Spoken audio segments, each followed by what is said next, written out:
pastikan kamu sudah mengklik tombol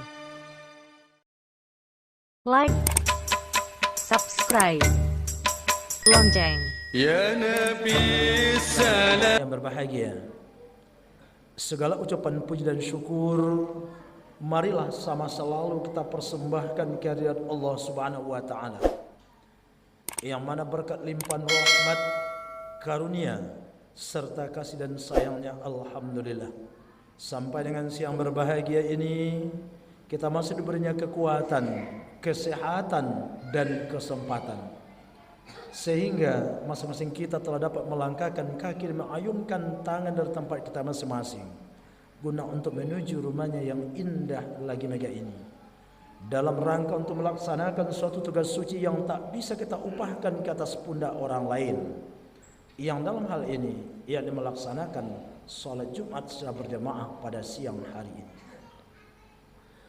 Sembari daripada itu salat beruntaikan salam, mari pula sama-sama kita kirimkan buat arwah junjungan kita, Nabi akhir zaman wa khataman nabiyyin, penutup sekalian nabi dan pemungkas sekalian rasul, yakni baginda Muhammad sallallahu alaihi wasallam. Bapak-bapakku, saudara-saudaraku, sahabat rahimakumullah. Di dalam Al-Qur'an Allah telah berfirman sebagaimana ayat yang telah kita bacakan di awal khutbah kita tadi. Berangkat dari firman Allah itu, dapatlah kiranya kita angkat sebuah topik atau judul khutbah kita pada siang hari ini, yaitu dengan ada 4 hal atau ada 4 macam hal yang menyebabkan seseorang menjadi dibenci di mata Allah Subhanahu wa taala. Bapak-bapakku, saudara-saudaraku yang berbahagia,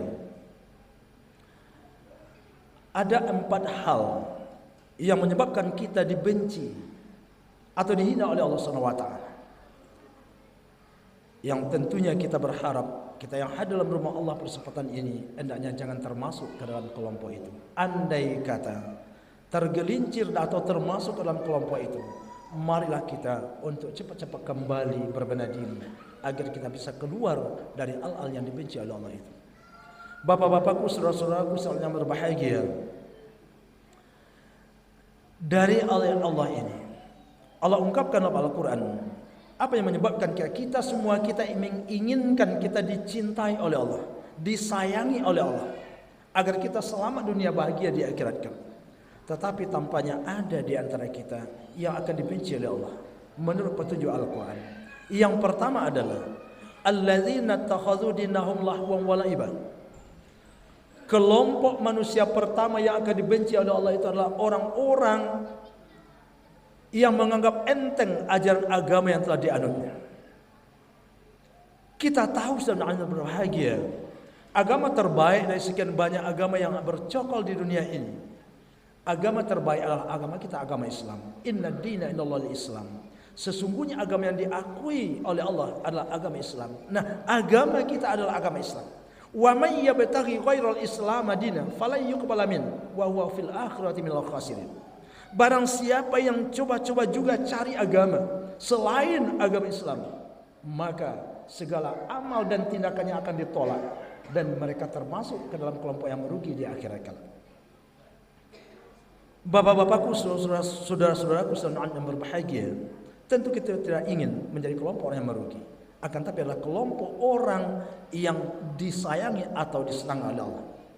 Nah, sementara kelompok yang pertama adalah kelompok orang-orang yang menganggap enteng terhadap ajaran agama. Berbicara kita tentang agama kita, agama Islam, agama kita udah jelas-jelas membedakan antara yang hak dengan yang batil, yang haram dengan yang halal.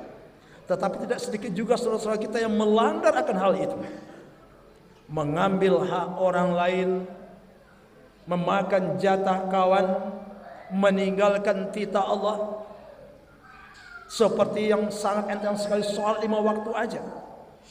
Masih ada saudara-saudara kita yang menganggap enteng terhadap ajaran agama itu. Udah jelas agama kita mengatakan sholat itu adalah tiang agama. Barang siapa yang menganggap sholat berarti meruntuh akan agama. Tidak hanya 1, 2, 3 kali dalam Al-Quran, berpuluhan kali kalimat sholat. Tetapi masih ada saudara-saudara kita sebagian yang menganggap enteng akan hal itu. Dan juga masih ada malah sholat itu sebagai perlepas utang. Kalau boleh dan orang berbahagia, titah Allah itu kita jadikanlah sebagai kebutuhan dalam hidup kita. Di sisi lain, tidak ada ajaran agama kita dari dahulu sampai sekarang bahwa mengambil hak orang lain itu boleh atau halal, membunuh orang itu tanpa ada syarat yang mengizinkan halal, tidak ada. Memakan harta anak yatim, tidak berpuasa pada dalam suci Ramadan itu merupakan suatu hal yang dilarang dalam agama kita. Artinya apa? Kita tidak mengindahkan titah yang telah diberikan oleh Allah. Nah, untuk itu sedang yang berbahagia, agar kita termasuk orang yang dibenci oleh Allah, jangan kita bersenda gurau, bermain-main dengan ajaran agama kita ini. Agama kita udah jelas memberikan aturan atau regulasi buat kita. Melakukan perbuatan-perbuatan baik itu dapat pahala, melakukan perbuatan-perbuatan yang jelek atau kotor itu adalah dosa, udah jelas.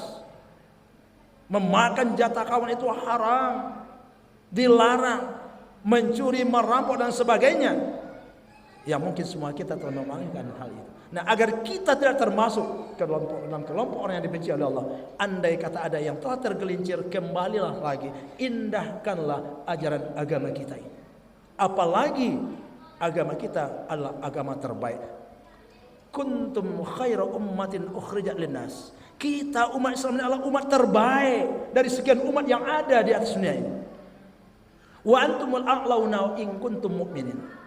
Wahai umat Islam, kamu adalah umat yang terbaik, dan engkau wahai orang mukmin adalah golongan yang tertinggi di antara umat yang lain. Kita dimuliakan oleh Allah.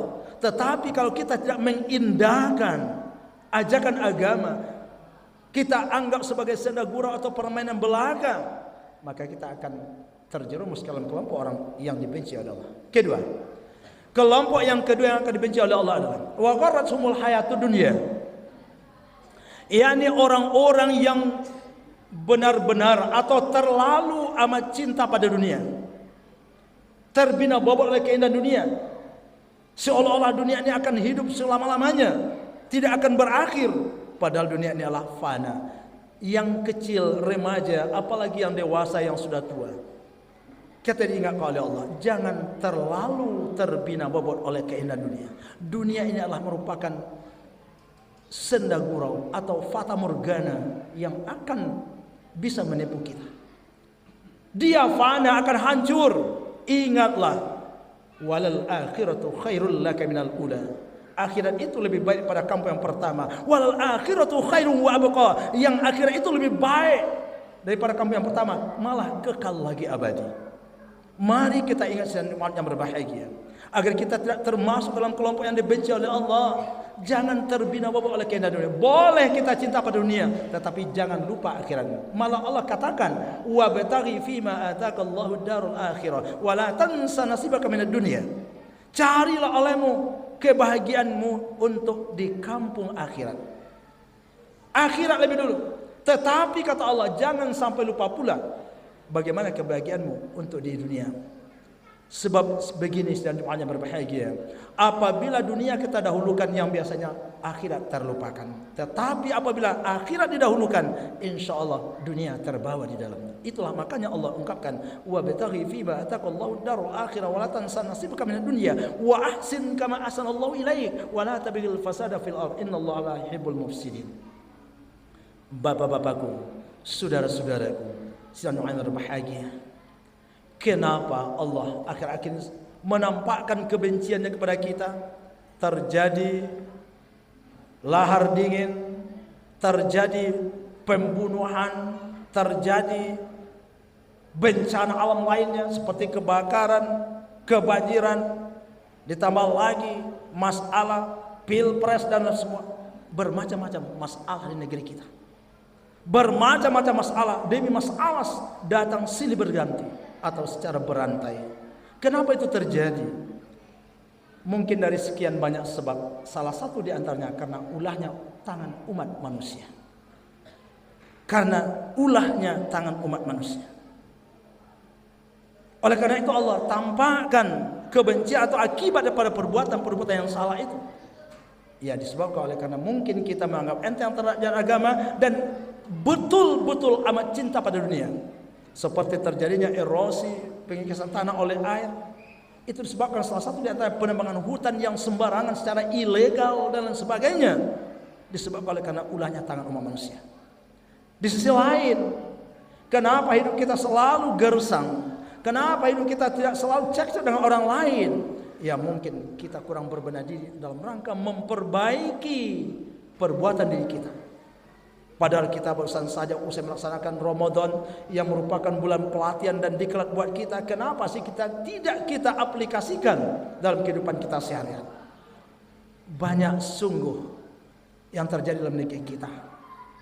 Kadangkala selesai Ramadan merupakan bulan pendidikan, tetapi seusai Ramadan tidak tertutup kemungkinan ada malah orang yang tidak lagi laksanakan ibadah sholat, tidak lagi mau bersedekah.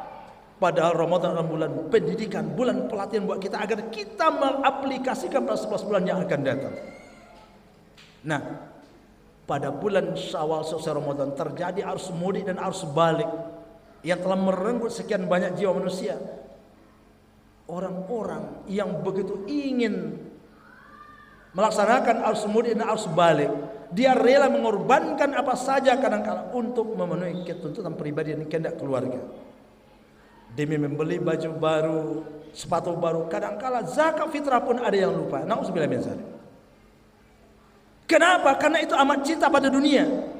Malah ada orang yang rela mengorbankan uangnya sekian banyak jumlahnya, tetapi kadang-kala dia lupa untuk pengabdiannya kepada Allah Subhanahu wa taala. Tidak jarang kita dengar ada orang yang karena begitu cinta amat dunia pada dunia, kadang-kala sangat jauh dari ajaran akhiratnya. Dia tidak ada yang lupa membayar zakat fitrah, ada dia lupa untuk hal yang lainnya yang pokoknya berkaitan dengan ilmu akhiratnya. Nah, untuk itu sudah doanya berbahagia. Agar kita tak termasuk dalam kelompok yang merugi. Jangan, boleh cinta pada dunia, boleh, tapi jangan terlalu cinta sehingga kita lupa pada akhirat kita, jangan. Akan tetapi cinta pada dunia dan juga cinta pada akhirat kita, sehingga kedua-duanya terbawa dalam hidup kita. Ketiga, yang menyebabkan kita termasuk dalam kelompok yang merugi. Fal yauma nansahum kama nasu liqa yaumihim hadza. Kenapa Allah mengelompokkan kita ke dalam kelompok yang merugi yang ketiga, yakni orang-orang yang lupa hari pertemuan dengan Allah atau lupa akan kematian. Apabila seseorang lupa bahwa hidup akan ditutup dengan kematian, yakin dan percayalah dia akan berbuat semena-mena. Kapan perlu dia akan halalkan segala cara untuk mendapatkan tuntutan pribadi dan kehendak keluarga. Untuk mendapatkan masalah ekonomi atau nafkah, dia akan halalkan segala cara. Ampe tambah ampe salapan tambah 2 jadi 10. Asa dape ambo makan, asa adu ambo pupuan. Nauzubillah min dzalik. Padahal Allah telah gariskan dalam Al-Qur'an yang halal, yang baik. Ya ayuhan nas, kulu mimma fil ardi halalan thayyiban wa la tattabi'u khutuwati syaitan. Innahu lakum aduwwum mubin. Wahai manusia, silakan kalian makan dan kalian minum apa saja yang ada di atas jagat ini, di atas dunia ini. Makalah sekenyang-kenyangnya dan minumlah sepuas-puasnya dengan catatan halalan thayyiban. Halal lagi baik. Bedakan antara yang hak dengan yang batil. Bedakan antara yang halal dengan yang haram. Tetapi seandainya berbahagia, masih ada sebagian saudara-saudara kita karena dia lupa akan kematian, maka dia berbuat semena-mena menurut kehendak pribadinya saja. Mari, andai kata ada di antara kita yang telah terlanjur seperti itu, kembalilah lagi, kembalilah, mumpung kita masih diberi kesempatan oleh Allah Subhanahu wa taala untuk kembali kepada jalan yang benar. Yang keempat, wa ma kanu bi ayatina yajhadun. Yang menyebabkan kita akan termasuk dalam kelompok yang merugi nanti adalah, atau kelompok orang yang dibenci oleh Allah, yakni orang-orang yang menolak kebenaran Al-Qur'an. Al-Quran sebagai way of life, pandangan hidup kita, sumber hukum kita nomor 1.